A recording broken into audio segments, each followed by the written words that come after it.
किसी ने बड़े कमाल की बात कही है दोस्तों कि अच्छे लोगों की ईश्वर परीक्षा बहुत लेता है लेकिन साथ कभी नहीं छोड़ता, और बुरे लोगों को चाहे देता बहुत कुछ है लेकिन उनका साथ कभी नहीं देता। नमस्कार दोस्तों, मेरा नाम है Sunanda. Welcome back to my channel. आज हम एक छोटी सी मजेदार सी कहानी सुनने वाले हैं। होता कुछ यूँ है, एक बार एक भाई साहब की सरकारी स्कूल में नौकरी लगी। वो पहुँचे तो आसपास उन्होंने देखा कि एक कस्बा था। वहाँ से 5-6 किलोमीटर दूर उनका स्कूल था। गांव में छोटा सा गांव था तो उन्होंने कस्बे में कमरा ले लिया।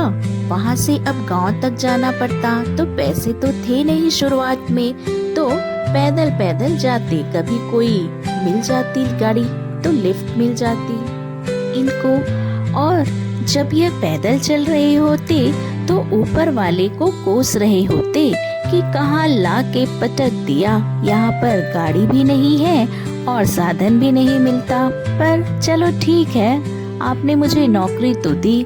फिर इन्हें लगता कि लिफ्ट मिल जाती, कभी नहीं मिलती, तो इन्होंने सोचा सबसे पहले तो मुझे बाइक लेनी पड़ेगी। अगर मुझे यहाँ पर सरवाइव करना है तो शुरुआत में सैलरी में से पैसे बचा बचा के बाइक खरीद ली। और बाइक लेने के बाद एक चीज थी जो यह कभी नहीं भूले, वो थे इनके शुरुआती दिन। जब यह जाते थे तो पैदल जाते थे, कभी लिफ्ट मिलती थी तो इन्होंने हमेशा लिफ्ट दी।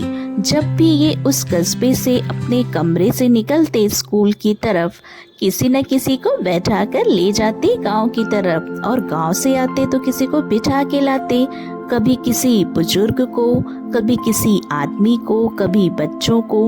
हमेशा इनकी गाड़ी पर कोई ना कोई बैठा होता था। यह जो गाड़ी थी यह हर कोई पहचानने लग गया था कि भैया इनकी गाड़ी पर तो लिफ्ट मिल ही जाएगी। हमारे जो सर जी हैं, एक दिन ये गांव से निकले तो कोई इनके साथ में था नहीं कस्बा जाने के लिए, तो सोच रहे थे आज तो खाली जाना पड़ेगा। तभी इन्हें एक आदमी दिखाई दिया। उन्होंने कहा, वाह क्या बात है, आज भी गाड़ी पर कोई ना कोई बैठेगा। तो हमेशा की तरह इन्होंने बाइक रोक दी, उस आदमी को बैठा लिया। उसने कहा कस्बे तक छोड़ देना। थोड़ा सा आगे चले कि उसने चाकू इनकी पीठ पर लगा दी और बोला कि चुपचाप गाड़ी यहीं रोक दे, गाड़ी मैं लेके जाऊंगा, तू पैदल जा। सर जी को लगा इनके साथ तो लूट हो गई। इन्होंने कहा, भाई साहब आप जो भी हैं, आप बस एक काम करना, किसी को बताना मत कि आपने ये गाड़ी चुराई है, वरना लोगों का विश्वास उठ जाएगा। क्योंकि इस रास्ते पर वैसे ही बहुत कम साधन है तो लोग लिफ्ट देना बंद कर देंगे। तो आप किसी को बोलना मत कि आपने गाड़ी इस रास्ते से चुराई है, और मैं भी किसी को नहीं बताऊंगा कि मेरी बाइक चोरी हो गई। तो आपको जहाँ ले जानी है गाड़ी ले जाओ। जो आदमी चुरा रहा था गाड़ी, वो सोचने लगा कि कितना सज्जन आदमी है, कितना अच्छा आदमी है। फिर उसने सोचा मुझे भी तो मेरा पेट पालना है, मैं तो बाइक लेके उड़ जाऊंगा। तो बाइक लेके वो रफू चक्कर हो गया, और यह सर जी पैदल पैदल चलने लगे। अपने रूम में गए, जाकर वापस वही ऊपर वाले से कहने लगे कि क्या कर दिया आपने, मेरी बाइक चोरी हो गई, अब आप ही संभालो। अगली सुबह जब जगे तो चौंक गए, क्योंकि इनकी बाइक वहीं खड़ी हुई थी और साथ में चिट्ठी चिपकी हुई थी। इन्होंने चिट्ठी उठाई, पढ़ने लगे, मुस्कुराने लगे। वो चिट्ठी उसी चोर ने रखी थी और लिखा था कि बाइक चुरा के मैं ले तो गया, लेकिन सर जी ये आपकी गाड़ी आप ही संभाल। ये आपकी गाड़ी है या सुपरस्टार अमिताभ बच्चन, इसे हर कोई पहचानता है। सबसे पहले ये गाड़ी मैं कबाड़ी के पास लेके गया तो कहता है, सर जी की गाड़ी तुम क्या कर रहे हो? तो मैंने जैसे तैसे बहाना मार के वहाँ से जान बचाई।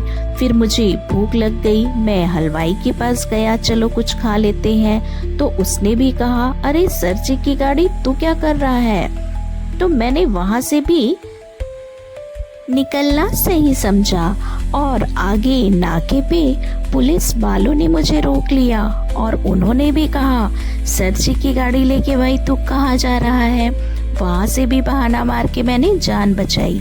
आपकी गाड़ी आप ही संभालो, यह गाड़ी ना है, ऐसा लग रहा है कोई बहुत बड़ी बॉलीवुड की पिक्चर का हीरो, सब जानते हैं इसको। मैं यह गाड़ी आपके हवाले कर रहा हूँ। यह पढ़कर के सर जी जोर जोर से हंस रहे थे और ऊपर वाले से कह रहे थे, वाह प्रभु क्या लीला है आपकी, मैंने कभी किसी का बुरा नहीं किया तो आज मेरे साथ भी बुरा नहीं हुआ। छोटी सी कहानी लेकिन सीख देती है कि जैसा कर्म होगा वैसा ही फल मिलेगा और ऊपर वाले पर भरोसा रखिए, वो कभी भी आपका बुरा नहीं होने देंगे। तो ये कहानी आपको कैसी लगी दोस्तों? कहानी अच्छी लगी तो वीडियो को लाइक कीजिएगा और हाँ, चैनल को सब्सक्राइब करना ना भूलें। आपका बहुत बहुत धन्यवाद। Thanks for watching.